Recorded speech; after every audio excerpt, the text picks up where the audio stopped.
हाँ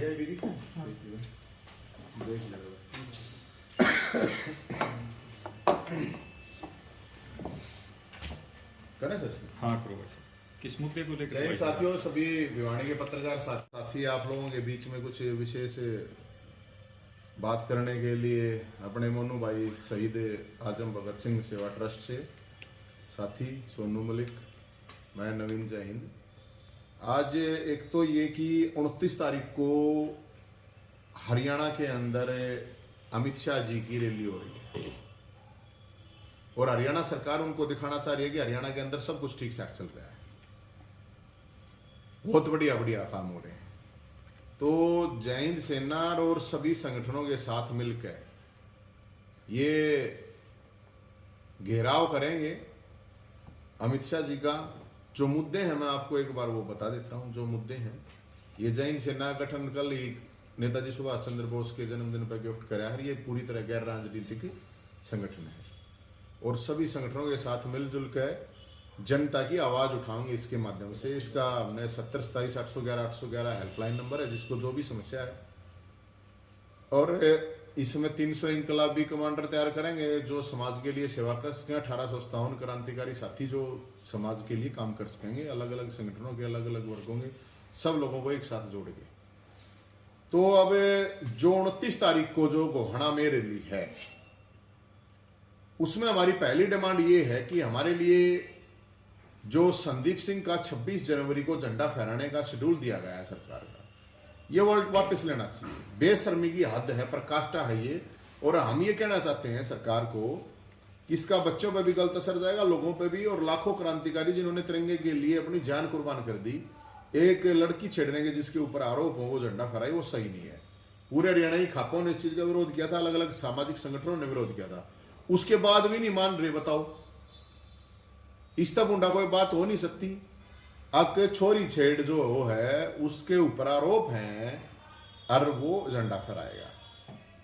पूरे हरियाणा में किसान बैठे धरने पर गन्ने के लिए, उनका बानी बढ़ा रहे। पूरे हरियाणा में सरपंच बैठे हैं। ये मैं वे मुद्दे बता रहा हूं जिस चीज को लेके हम जाएंगे, जिन समस्याओं को लेके जाएंगे उनके पास, अगर वे समाधान तो वही है। फिर पूरे हरियाणा के सरपंच, पूरे के पूरे जो पंचायती राज है, पूरे के पूरे गांव का जो सिस्टम है उसको खत्म करना चाहती है सरकार।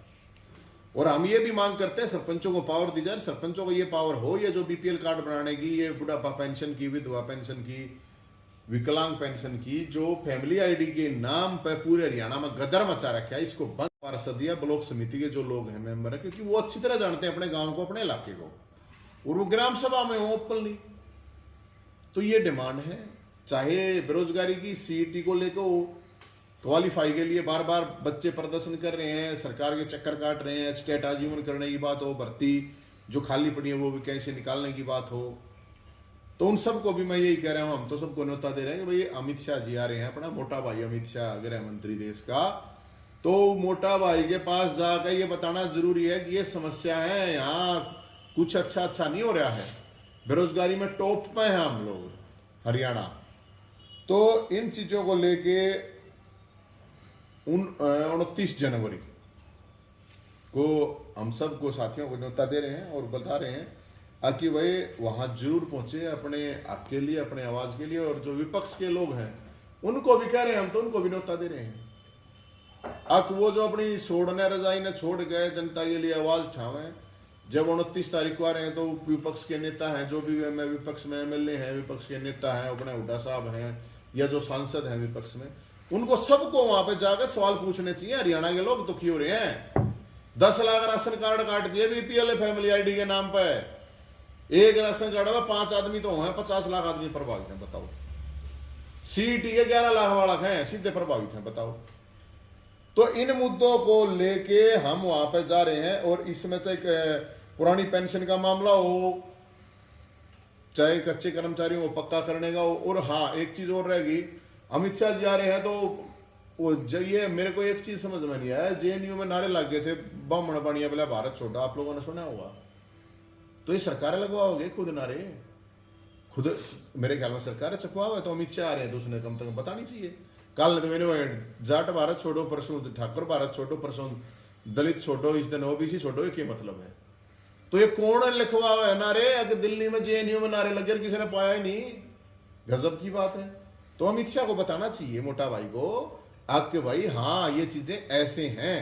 तो इन इशू को लेकर मैं तो ये कह रहा हूं जिसकी जो भी समस्या है उस समस्या को लेगा 29 तारीख ने हम वहां से रोहतक से सेक्टर 6 राजीव गांधी स्टेडियम से वहां चलेंगे और हम तो सभी सामाजिक संगठन और जो भी राजनीति है उन तभी क्या राजनीति आना तभी अग भाई लोगों की समस्या उठाने के लिए उनके सामने जरूरी है।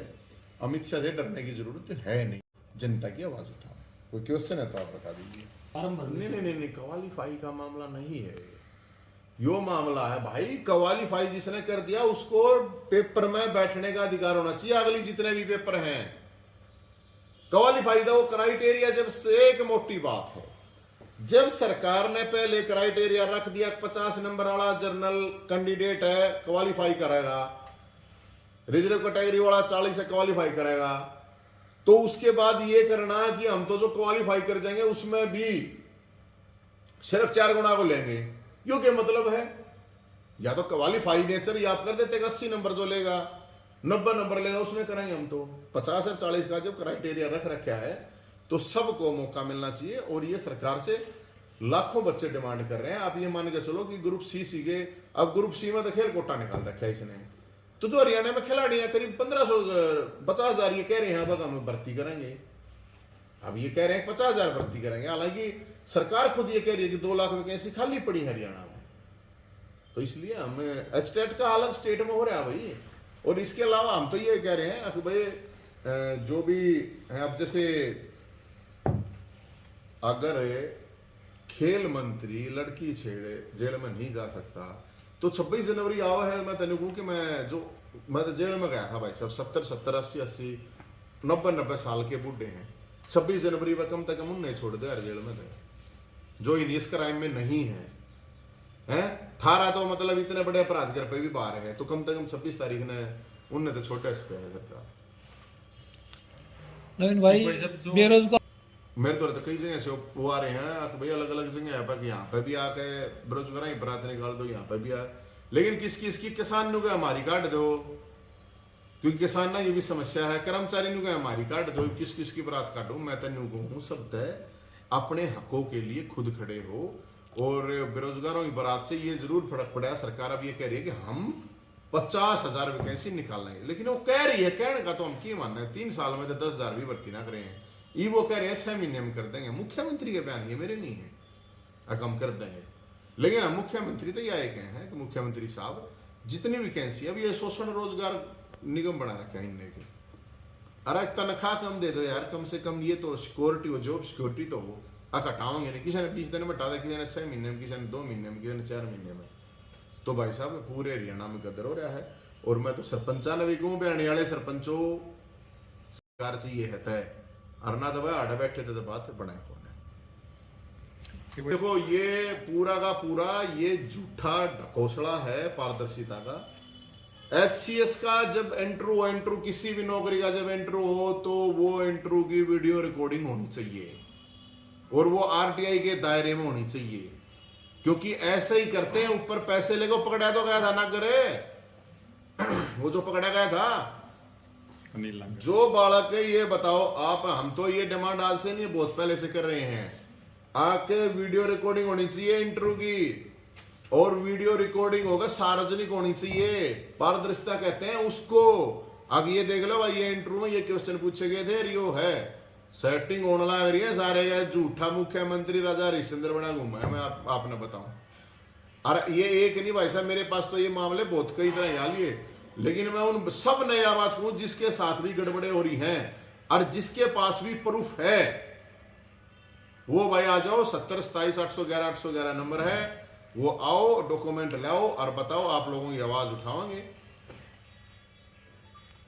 मजबूर लाचार थोड़ी क्या रिकॉर्ड हो रही है, पूरी की पूरी सरकार जो है वह हो रही है, पर हो रहो कोई बात नहीं, वो उसने पैरोल मिल रहा है, वो उनकी श्रद्धा का मामला है, वो रहो। लेकिन मेरी तो एक रिक्वेस्ट और है, 26 जनवरी आ रही है, मुख्यमंत्री साहब जिस तरह बाबा को जिस स्पीड से दे रहे हो आप पैरोल, तो जेल में और भी बहुत कैदी हैं। कम से कम जो बुजुर्ग हैं 60 साल तो ऊपर गए हूं, न दे दो इतनी स्पीड तक कम से कम।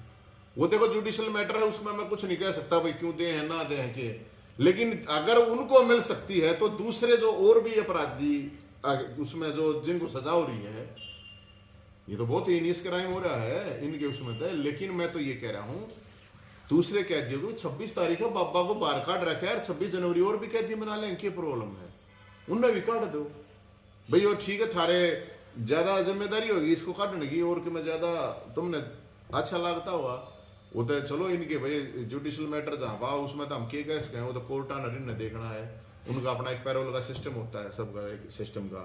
लेकिन मैं ये कह रहा हूं वो सिस्टम दूसरे कैदियों पे भी लागू हो, ताकि दूसरे भी न्यू छुट्टी मनाने तक फौजी की गाड़ा आ जाए। वैसे 29 राजीव गांधी स्टेडियम है अपना रोहतक सेक्टर 6, वहां से इकट्ठे होकर वहां से जाओगे, पहुंचने तो भाई मार दो, हेलीकॉप्टर तो है कौन है, जाना तो पाया पड़ेगा, या गाड़ी घोड़ा में जाना पड़ेगा, ट्रैक्टर में जाना पड़ेगा। हम तो कोशिश करेंगे, हमारा काम है आवाज को उठाना, सरकार का काम है आवाज को दबाना। वह लोग कितनी सुन पाते हैं, और हमारा तो एक के बाद है, जिसका जो मामला हो वो उठ लिया करो। अगर घरा पड़े रहोगे तो घराए पड़े रहोगे, थमने ना मिलना कुछ, आखिर में रोगे पीटोगे, कुछ नहीं होगा, पाछे कोई फायदा नहीं। अपने हक के लिए खासकर नौजवानों को अपने हक के लिए खड़े हो, और ये जिनके राशन कार्ड कट रहे हैं फैमिली आईडी के नाम पर सारे आ जाओ। अरे जितने एचटेट वाले हैं, जितने सीईटी वाले हैं, जो भी जिसका मामला है वो जब तक खड़ा नहीं होगा, अगर सड़क पर नहीं उतरेगा तो थारी परमानेंट सड़क पर रेडी भी नहीं लागने देगी सरकार, फिर वे निगम वाले रुपये मांगेंगे। नवीन वायदा 3 में आज जो वादा करिए कौन कहे, मैं तो लागता को मैं तो जाए तो 5-6 लाख गया, मुझे जाए तो 18 क्या है, इनने कुछ नहीं कराया 3 साल में, बता दे सरकार है। अरे साल गए अगर 10,000 भी नौकरी हो तो बता दे, ये तो कहे 1 लाख देंगे 1 साल में, नहीं दे रखी, झूठ बोल रहे हैं। और ईबीएन कहे हम दे देंगे, भाई दे दोगे तो बहुत बढ़िया है। अब भाई सब तो मुख्यमंत्री गृह मंत्री बन नहीं सकते भाई साहब, इबरांडा रहेगा मुख्यमंत्री, तो मुख्यमंत्री बन रहा है, गृह मंत्री भी रांडा है, मुख्यमंत्री भी रांडा है, ये इतने बड़ा है क्यों कर बनाएंगे। अरे जब तक रोजगार नहीं मिलेगा, ब्याह नहीं हो, फिर ये क्या करेंगे, नशा करेंगे, फिर ये क्राइम करेंगे, फिर सरकार नई जेल बना देगी। ये मामला चल रहा है, हरियाणा के नौजवानों को नशेड़ी और अपराधी बनाने के लिए सरकार पूरी तैयारी कर रही है, और नई जेल में रोजगार नहीं देगी, लेकिन नई जेल बना के दे देगी। तो मकसद ये है जितने भी सामाजिक संगठन हैं उन सब के साथ मिलकर जुड़कर, ये तो इसलिए है भाई, अब कोई नु कह देता है ना ये तो बीजेपी के नाम तक करें, कोई कांग्रेस के नाम तक, कोई किसी के नाम तक, तो हम ये बता रहे हैं ये नेताजी सुभाष चंद्र बोस की जय सेना है। सारे संगठनों के साथ मिलकर सामूहिक आवाज उठाओगे, सबकी आवाज उठाओगे। और असली बात लेकिन जो यह है, सबको मैं तो यही कहना चाहूँ, जिसकी जो समस्या है, जिसके घर के सामने खड्डा है, तो वो उस घर वाले की पहल है कि वो अपने खड्डे को बंद करे, पड़ोसी का वेट ना करे कि और आकर थारे खड्डे ने दाब देगा। तो इसलिए मैं तो सबको यही कह रहा हूँ, अपने हक की आवाज उठाओ। और विपक्ष की जहां तक बात है, विपक्ष मुर्दा है, विपक्ष कुंभकर्ण है, उसका वो बाले मारने पड़ेंगे, ठाना पड़ा, बाले मारे नहीं ठाया था, कुंभकर्ण जो करे वो डरा इतना रखा, मैं क्या करूंगा, सब डरा इतने रखे, ये मारे तो रहता कि मैं है नहीं डरने, मानो हो ना, ये तो माड़ा कमा रहे हैं, हम तो नंगड़ है, बताओ सरकार नंगड़ा तो चलिए, सीधी बात है। ये जी तो माड़ा हो तो डरेगा, सो बैग यार तेरे माड़ा ना खोस लेंगे, मार दो रखे खोसेंगे, कुछ नहीं मार दो भाई।